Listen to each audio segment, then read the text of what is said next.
मित्रहो नमस्कार. आपल्या सर्वांचे या आपल्या YouTube चॅनलवर हार्दिक स्वागत आहे. मी गंगाधर हांडे आणि आज आपण या व्हिडिओ अंतर्गत 10वी बोर्ड परीक्षा 2022 ची जी इतिहास राज्यशास्त्र या विषयांची जी प्रश्नपत्रिका झालेली होती ती प्रश्नपत्रिका आज आपण उत्तरासह या व्हिडिओ अंतर्गत पाहणार आहोत. हा व्हिडिओ 10वीच्या विद्यार्थ्यांनी काळजीपूर्वक पाहावा, कारण बोर्ड परीक्षेमध्ये कोणकोणते प्रश्न विचारले जाऊ शकतात, त्याचबरोबर त्या प्रश्नांची उत्तरे आपणास कसे लिहावेत ते स्पष्टीकरणासह या व्हिडिओ अंतर्गत आपण पाहणार आहोत. त्यामुळे हा व्हिडिओ आपण शेवटपर्यंत पाहावा. तर सुरू करूया 10वी बोर्ड परीक्षा 2022 इतिहास राज्यशास्त्र या विषयांची उत्तर पत्रिका म्हणजेच आन्सर की. तर यामधील प्रश्न पहिला अ जो आहे तो म्हणजे दिलेल्या पर्यायापैकी योग्य पर्याय निवडून विधाने पूर्ण करा. हा जो प्रश्न आहे हा प्रश्न 3 गुणांसाठी आहे आणि यामध्ये 3 विधाने विचारली जातील. त्यापैकी पहिले जे विधान आहे ते म्हणजे भारतातील पहिले इंग्रजी वृत्तपत्र टिंबटिंब यांनी सुरू केले. यासाठी पर्याय अ जेम्स ऑगस्टस हिकी, ब सर जॉन मार्शल, क एलन हुम आणि ड मायकेल फुको. तर याची योग्य उत्तर जे आहे ते उत्तर पर्याय क्रमांक अ जेम्स ऑगस्टस हिकी. त्यानंतर दुसरे विधान आपण पाहू. दुसरे विधान आहे भारतीय पुरातत्व सर्वेक्षण खात्याचे पहिले सरसंचालक टिंबटिंब हे होते. यासाठी पर्याय अ अलेक्झांडर कनिंगहॅम, ब विल्यम जोन्स, क जॉन मार्शल आणि ड फ्रेडरिक मॅक्समुलर. तर याची योग्य उत्तर जे आहे ते उत्तर म्हणजे पर्याय क्रमांक अ अलेक्झांडर कनिंगहॅम. त्यानंतर पुढील विधान आपण पाहू. पुढील विधान आहे कोलकाता येथील टिंबटिंब हे भारतातील पहिले संग्रहालय होय. यासाठी पर्याय अ गव्हर्नमेंट म्युझियम, ब राष्ट्रीय वस्तू संग्रहालय, 3 छत्रपती शिवाजी महाराज वस्तू संग्रहालय आणि 4 भारतीय संग्रहालय. तर याचे योग्य उत्तर जे आहे ते उत्तर म्हणजे पर्याय क्रमांक ड भारतीय संग्रहालय. त्यानंतर प्रश्न पहिला ब जो आहे तो म्हणजे पुढील पैकी चुकीची जोडी ओळखा. हा प्रश्न 3 गुणांसाठी असेल. यामध्ये 3 गट दिले जातील. प्रत्येक गटात 4 पर्याय असतील. त्यापैकी एक पर्याय हा चुकीचा असेल. आपणास फक्त चुकीची जोडी ओळखून लिहायची आहे, ती दुरुस्त करून लिहिण्याची आवश्यकता नाही. तर पहिली जोडी आपण पाहू. पहिला जो गट आहे त्यामध्ये 1 बेंजामिन टुडेला स्पेन, त्यानंतर 2 मार्को पोलो इटली, त्यानंतर 3 इब्न बतुता भारत आणि 4 युआन शांग चीन. तर यापैकी चुकीची जोडी जी आहे ती म्हणजे इब्न बतुता भारत. जोडी क्रमांक 3 जो आहे इब्न बतुता भारत ही जोडी चुकीची आहे.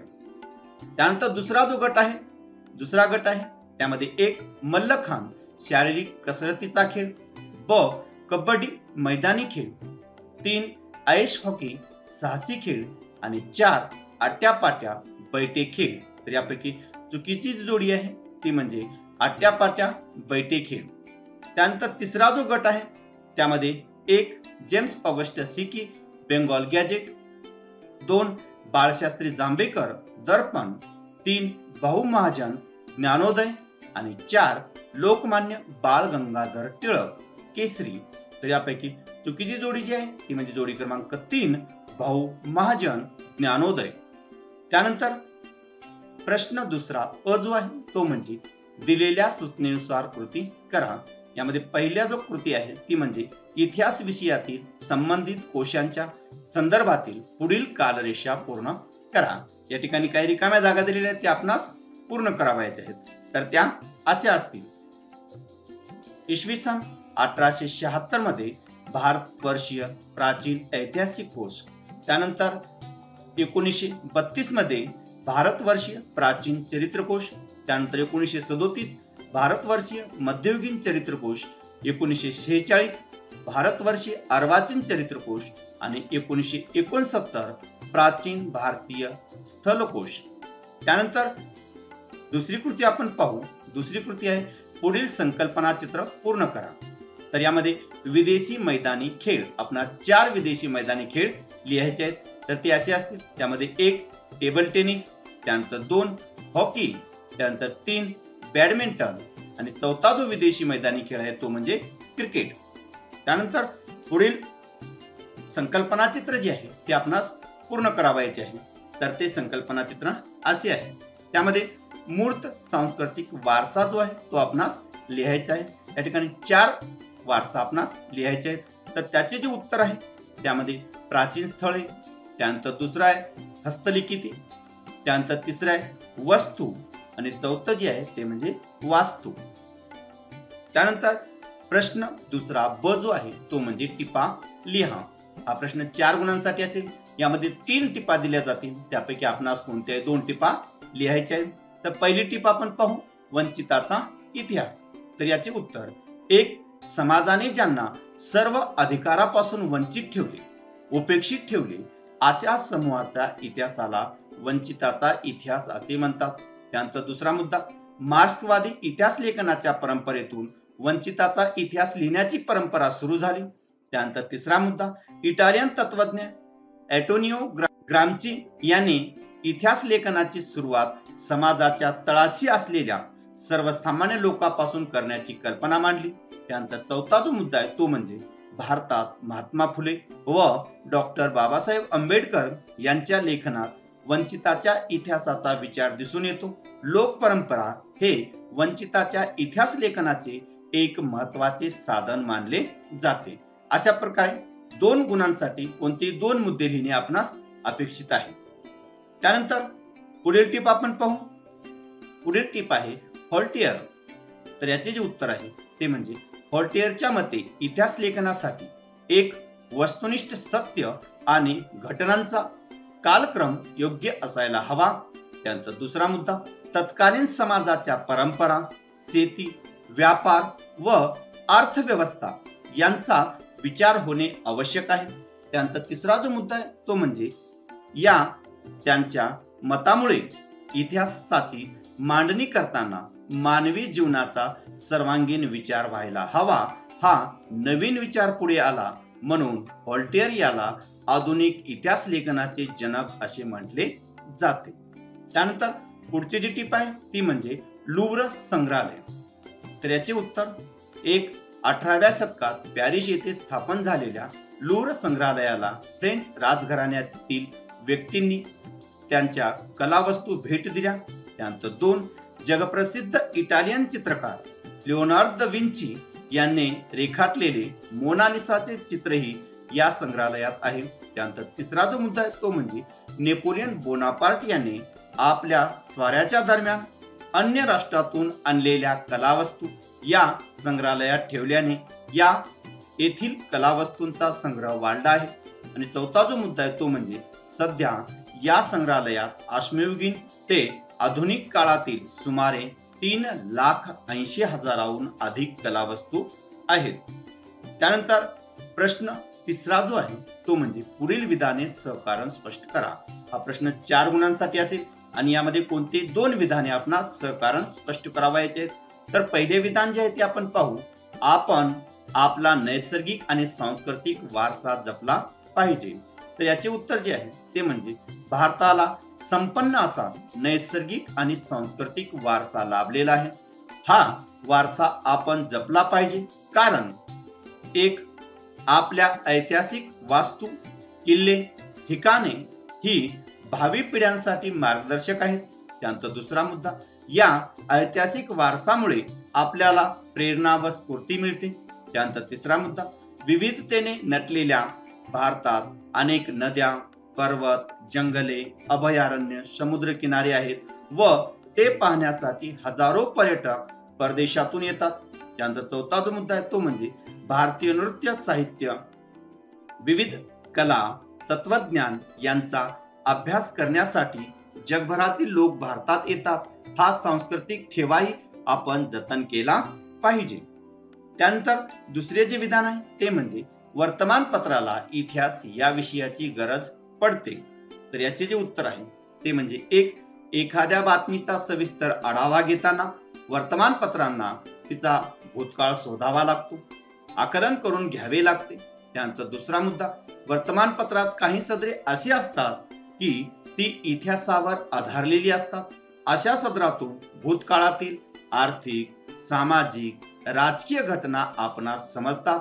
त्यानंतर तिसरा मुद्दा, वृत्तपत्रे भूतकाळातील घटना, युद्ध, नेते आदींची शताब्दी वा 50-75 वर्ष पूर्ण झाल्या निमित्ताने लेख वा विशेष पुरवण्या काढतात. अशा वेळी संबंधित घटनेचा भूतकाळ अभ्यासावा लागतो. त्यानंतर चौथा जो मुद्दा आहे तो म्हणजे दिनविशेषासारखी सदरे देतानाही पूर्वीच्या घटना माहीत करून घ्याव्या लागतात. म्हणून वर्तमानपत्रांना इतिहास या विषयाची गरज असते. त्यानंतर तिसरे जे विधान आहे ते म्हणजे खेळाद्वारे इतिहासावर प्रकाश पडतो. तर याचे जे उत्तर आहे, मनोरंजनासाठी विविध प्रकारची खेळणी तयार करण्याची प्रथा प्राचीन काळापासून चालू असते आणि त्यामुळे खेळणी ही इतिहास लेखनाचे महत्वाचे भौतिक साधन आहे. त्यामध्ये पहिला जो मुद्दा आहे तो म्हणजे खेळण्यामुळे त्या काळातील धार्मिक व सांस्कृतिक परंपरा आपणास समजतात. त्यानंतर दुसरा मुद्दा, मातीचे किल्ले व त्यावर शिवकालीन देखावा उभा करण्यासाठी मातीच्या प्रतिमा ठेवतात. यावरून किल्ल्याच्या रचनेचा आपणास अभ्यास होतो. त्यानंतर तिसरा जो मुद्दा आहे तो म्हणजे उत्खननात पॉपेई शहरात सापडलेल्या भारतीय हस्ततंती बाहुल्यावरून भारत व रोम यांच्या प्राचीन संबंधावर प्रकाश पडतो. त्यानंतर चौथा जो मुद्दा आहे तो म्हणजे मोहनजोदडो येथील उत्खननात सापडलेल्या खेळण्यावरून तत्कालीन पद्धती, पोशाख, खेळांचे प्रकार आणि तंत्रज्ञान यांची आपणास माहिती होते. म्हणून खेळण्याद्वारे इतिहासावर प्रकाश पडतो असे म्हटले तरी चुकीचे ठरणारे नाही. त्यानंतर चौथे जे विधान आहे ते म्हणजे बाळ जगन्नाथ पंडित यांचे आकाशवाणीवरील क्रिकेटचे धावते समालोचन रंजक असे. तर याचे जे उत्तर आहे त्यामध्ये एक, बाळ पंडित हे क्रिकेट सामन्याचे धावते वर्णन करण्याबरोबरच ते तेथील मैदानाचा इतिहासही सांगत असत. त्यानंतर दुसरा मुद्दा, खेळाडू संबंधी माहिती आणि त्यांचा इतिहास सांगत असत. त्यानंतर तिसरा मुद्दा, त्या खेळाडूने पूर्वी केलेले विक्रम त्या आठवणी सांगत असत. त्यानंतर चौथा मुद्दा, खेळाचे व खेळाच्या इतिहासाचे उत्तम ज्ञान त्यांना होते. या गुणाबरोबरच त्यांची बोलण्याची शैलीही उत्तम असल्यामुळे बाळ जगन्नाथ पंडित यांचे समालोचन अधिक रंजक होत असे. त्यानंतर प्रश्न चौथा जो आहे तो म्हणजे पुढील उतारा काळजीपूर्वक वाचून त्याखाली दिलेल्या प्रश्नांची उत्तरे लिहा. हा प्रश्न 4 गुणांसाठी आहे. त्यामध्ये पहिला जो प्रश्न आहे आणि दुसरा, तर यामधील पहिला व दुसरा प्रश्न हा 1-1 गुणांसाठी असेल आणि तिसरा प्रश्न हा 2 गुणांसाठी. तर पहिला जो प्रश्न आहे तो म्हणजे सोहगौडा ताम्रपट कोठे सापडला. तर याचे जे उत्तर आहे ते म्हणजे सोहगौडा ताम्रपट उत्तर प्रदेशातील गोरखपूर जिल्ह्यात सोहगौडा येथे सापडला. त्यानंतर दुसरा जो प्रश्न आहे तो म्हणजे सोहगौडा ताम्रपटावरील कोरीव लेख कोणत्या लिपीत लिहिलेले आहेत. तर याचे जे उत्तर आहे ते म्हणजे सोहगौडा ताम्रपटावरील कोरीव लेख ब्राह्मी लिपीत लिहिलेले आहेत. त्यानंतर तिसरा जो मुद्दा आहे तो म्हणजे सोहगौडा ताम्रपटाचे इतिहासाचे साधन म्हणून महत्व स्पष्ट करा. तर याचे जे उत्तर आहे ते म्हणजे त्यामध्ये एक, सोहगौडा ताम्रपट हा मौर्य काळातील असल्याने आपल्याला त्या काळातील राजकीय, सामाजिक, आर्थिक शिस्तीबद्दल आपणास माहिती मिळते. त्यानंतर दुसरा मुद्दा, या ताम्रपटातून असे सुचवले की कोठार घरातील धान्य जपून वापरण्यात यावे असा आदेश या लेखात दिला आहे. दुष्काळजन्य परिस्थितीचे निवारण करण्यासाठी काय काळजी घ्यावी या संदर्भातील आदेश असावा असे मानले जाते. त्यानंतर प्रश्न 5वा जो आहे तो म्हणजे पुढील प्रश्नांची सविस्तर उत्तरे लिहा. हा प्रश्न 6 गुणांसाठी असेल. यामधील 2 प्रश्न आपणास सोडवायचे आहेत. तर यातील पहिला जो प्रश्न आहे तो म्हणजे उपयोजित इतिहासाचा वर्तमान काळाशी कसा सहसंबंध असतो. तर याचे उत्तर, इतिहासाद्वारे भूतकाळातील घटना संबंधीचे ज्ञान प्राप्त होते. या ज्ञानाचा उपयोग वर्तमान आणि भविष्य काळात सर्व लोकांना कसा होईल याचा विचार उपयोजित इतिहासात केला जातो. उपयोजित इतिहासाचा वर्तमान काळाशी पुढील प्रमाणे सहसंबंध असतो. त्यामध्ये एक, भूतकाळातील घटनांच्या आधारावरून मानव वर्तमान काळातील वाटचाल निश्चित करतो. त्यानंतर दुसरा मुद्दा, आपल्या पूर्वजांचे कर्तृत्व, त्यांचा वारसा याबद्दल त्यांच्या मनात कुतूहल आणि आत्मीयता असते. या वारशांचा इतिहास, पूर्वजांनी निर्मिलेल्या कलाकृती, परंपरा यांचे ज्ञान उपयोजित इतिहासाच्या अभ्यासाने वर्तमान मानवाला मिळते. उपयोजित इतिहासाच्या आधारे या मूर्त आणि अमूर्त वारसांचे जतन करता येते. त्याचबरोबर तिसरा जो मुद्दा आहे तो म्हणजे उपयोजित इतिहासाद्वारे वर्तमानातील सामाजिक आव्हानांवर उपाययोजना करणे शक्य होते. वर्तमानातील समस्यांची सोडवणूक करता येते. त्यानंतर चौथा जो मुद्दा आहे तो म्हणजे भूतकालीन अनुभवावरून वर्तमानात सामाजिक उपयुक्ततेचे निर्णय घेणे शक्य होते. आणि पाचवा जो मुद्दा आहे तो म्हणजे उपयोजित इतिहासाच्या अभ्यासाच्या आधारे वर्तमान काळाचे यथायोग्य आकलन आणि भविष्यासाठी दिशादर्शन होते. तर अशा प्रकारे या प्रश्नांची आपणास सविस्तर उत्तरे लिहायची आहेत, कारण हा प्रश्न सविस्तर उत्तरे द्या 3 गुणांसाठी आहे. त्यानंतर दुसरा जो प्रश्न आहे तो म्हणजे आकाशवाणीचा इतिहास लिहा.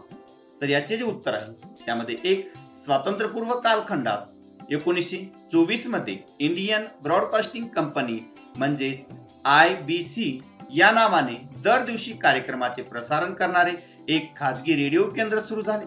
त्यानंतर दुसरा मुद्दा, नंतर ब्रिटिश सरकारने याच कंपनीचे इंडियन स्टेट ब्रॉडकास्टिंग सर्व्हिसेस म्हणजेच ISBS असे नामकरण केले.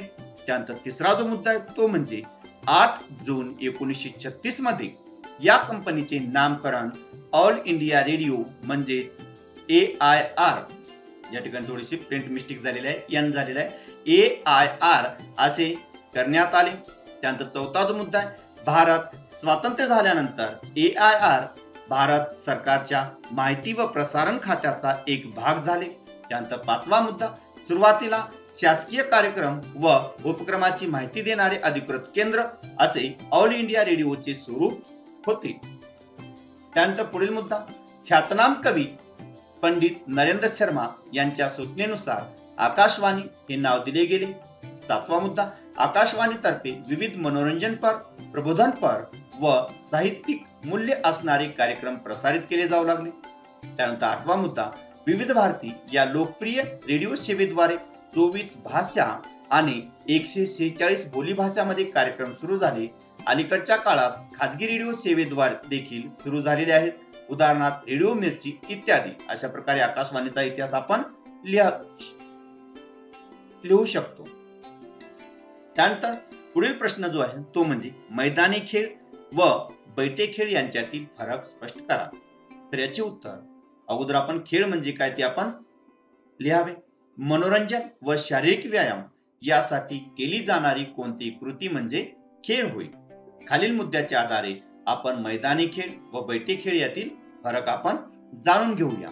तर फरक असे असतील, त्यामध्ये मैदानी खेळ आणि बैठे खेळ, तर यांचे स्वरूप कसे असेल. तर मैदानी खेळासाठी मोकळ्या, विस्तृत व सुनियोजित जागेची गरज असते. तर बैठे खेळ हे एका जागी बसून खेळले जातात, त्यामुळे त्यासाठी फारशी जागा लागत नाही. त्यानंतर दुसरा जो मुद्दा आहे तो म्हणजे नियम. तर मैदानी खेळ हे बैठ्या खेळाच्या तुलनेने अधिक तांत्रिक स्वरूपाचे असून त्यांना काटेकोर नियम असतात. खेळाडूंना ते नियम पाळावेच लागतात. तर बैठे खेळामध्ये काही बैठे खेळांचा समावेश विशिष्ट नियम नसतात. ते मुख्यतः आनंदासाठी खेळले जातात. ते खेळायला सोपे असतात. उदाहरणार्थ सागरगोटे, भातुकली, अपवाद वगळता म्हणजे बुद्धिबळ, कॅरम या बैठे खेळांना काटेकोर नियम असतात. त्याचबरोबर आणखीन काही फरक आपण जाणून घेऊया. त्यामध्ये पूर्व तयारी, गरज व शारीरिक तंदुरुस्ती. तर यामध्ये मैदानी खेळाचा उल्लेख करत असताना मैदानी खेळ खेळताना अधिक शारीरिक श्रम करावे लागतात. त्यासाठी शारीरिक तंदुरुस्ती राखून पुरेसा सरावही करावा लागतो. मैदानी खेळाच्या तुलनेत बैठे खेळासाठी कमी शारीरिक ऊर्जा खर्च होते. त्यानंतर वातावरणीय अडथळ्याचा आपण विचार केला असता मैदानी खेळ मोकळ्या जागेत खेळले जात असल्याने खेळताना वातावरणीय अडथळ्याचा सामना करावा लागू शकतो. उदाहरणार्थ पावसामुळे काही वेळा क्रिकेटचे सामने पुढे ढकलले जातात, हे आपण पाहिलेलं आहे. तर बैठे खेळाच्या तुलनेत बैठे खेळ बंदिस्त जागेत खेळले जातात, त्यामुळे वातावरणीय बदलाचा या खेळावर कोणताही परिणाम होत नाही. आणि उदाहरणे जर पाहिली तर मैदानी खेळामध्ये क्रिकेट, हॉकी, फुटबॉल, कबड्डी, लगोरी इत्यादी हे मैदानी खेळ, तर बैठे खेळामध्ये भातुकली, पत्ते, कॅरम, बुद्धिबळ इत्यादी असे हे बैठे खेळ अशा प्रकारे बैठे खेळ आणि मैदानी खेळ यातील फरक आपण जाणून घेतो. त्यानंतर चौथा जो प्रश्न आहे तो म्हणजे पर्यटनाशी संबंधित व्यावसायिक क्षेत्रे स्पष्ट करा. तर याचे उत्तर पर्यटनाशी संबंधित अशी पुढील व्यावसायिक क्षेत्रे आहेत. त्यामध्ये पहिला जो मुद्दा आहे तो म्हणजे पर्यटकांच्या राहण्यासाठी असणारी निवासस्थाने चालविणे, ती बांधण्यासाठी संबंधित असणारे उद्योग. त्यानंतर दुसरा मुद्दा खाद्यपदार्थाची दुकाने, हॉटेल्स, खानावळी इत्यादी उद्योग. त्यानंतर तिसरा मुद्दा हस्तउद्योग व कुटीर उद्योग आणि त्यांच्या विक्रीची दुकाने. त्यानंतर चौथा जो मुद्दा आहे तो म्हणजे हॉटेलांशी संबंधित दूध, भाज्या, किराणा इत्यादी शेती व पशु उद्योग. त्यानंतर पाचवा जो मुद्दा आहे तो म्हणजे पर्यटकांच्या वाहतुकीसाठी असणारे बस, रिक्षा, टॅक्सी आदी उद्योग. त्यानंतर सहावा जो मुद्दा आहे तो म्हणजे प्रवासी एजंट्स, फोटोग्राफर, मार्गदर्शक, ठिकठिकाणाची माहिती छापणारे मुद्रक इत्यादी व्यवसाय पर्यटकाशी संबंधित असतात. त्यानंतर प्रश्न सहावा जो आहे तो म्हणजे दिलेल्या पर्यायापैकी योग्य पर्याय निवडून विधाने पूर्ण करा. हा प्रश्न 2 गुणांसाठी असेल. यामध्ये 2 विधाने विचारली जातील. त्यापैकी पहिले जे विधान आहे ते म्हणजे लोकशाहीचा गाभा म्हणजे टिंबटिंब. त्यासाठी पर्याय अ प्रौढ मताधिकार, ब सत्तेचे विकेंद्रीकरण, क राखीव जागांचे धोरण आणि ड न्यायालयीन निर्णय. तर याचे योग्य उत्तर जे आहे ते म्हणजे सत्तेचे विकेंद्रीकरण. लोकशाहीचा गाभा म्हणजे सत्तेचे विकेंद्रीकरण. त्यानंतर आपण दुसरे विधान पाहू. दुसरे विधान आहे स्वातंत्र्यपूर्व काळात ओडिसातील टिंबटिंब या आदिवासी जमातीने ब्रिटिशाविरोधी उठाव केला. त्यासाठी पर्याय जे आहेत त्यामध्ये अ कोळी, ब गौंड, क भिल्ल आणि ड रामोशी. तर याचे योग्य उत्तर आहे पर्याय क्रमांक ब गौंड. त्यानंतर प्रश्न 7वा जो आहे तो म्हणजे पुढील विधाने चूक की बरोबर ते सहकारण स्पष्ट करा. कोणती 2 विधाने आपणास सोडवायची आहेत. हा प्रश्न 4 गुणांसाठी असेल. या ठिकाणी प्रिंट मिस्टेक झालेली आहे. हा प्रश्न 4 गुणांसाठी आहे. यामध्ये कोणते 2 विधाने आपणास सोडवायचे आहेत. प्रत्येक विधान हे 2 गुणांसाठी. हे विधान चूक आहे की बरोबर हे सांगण्यासाठी 1 गुण आणि कारण लिहिण्यासाठी 1 गुण. त्यातील पहिले जे विधान आहे ते म्हणजे न्यायालयाच्या विविध विषयावरील निर्णयातून भारतातील राजकीय प्रक्रिया परिपक्व होण्यास मदत झाली आहे. तर याचे उत्तर हे विधान बरोबर आहे.